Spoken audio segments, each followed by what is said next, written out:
Kementerian Perhubungan sudah mengumumkan kenaikan tarif ojek daring 11 September lalu setelah kenaikan harga BBM.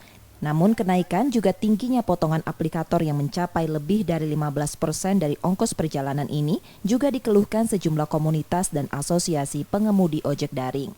Rata-rata aplikator menerapkan potongan 15 hingga 30%. Besarnya potongan cukup memberatkan meski tarif dasar ojek daring sudah disesuaikan.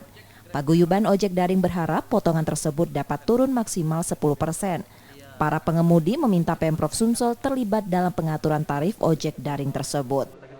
Karena kita minta dengan gubernur tadi itu minta diberlakukan bahasanya itu minta diberlakukan untuk daerah masing-masing, Pak. Jangan disamaratakan ke pusat. Itu loh. Jadi minta diberlakukan untuk dibuat pergubnya ke daerah masing-masing gitu.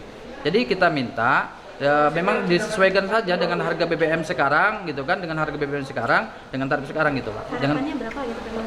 30% sesuai dengan BBM. Kalau dengan harapan 30% berarti tinggi dong potongannya. Kita menuntut potongan itu sampai 12,5% atau 10% gitu. Potongannya untuk biaya sewanya gitu.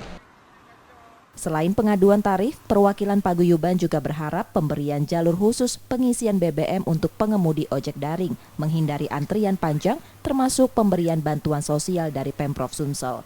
Rizky Nurmizan, Kompas TV, Palembang, Sumatera Selatan.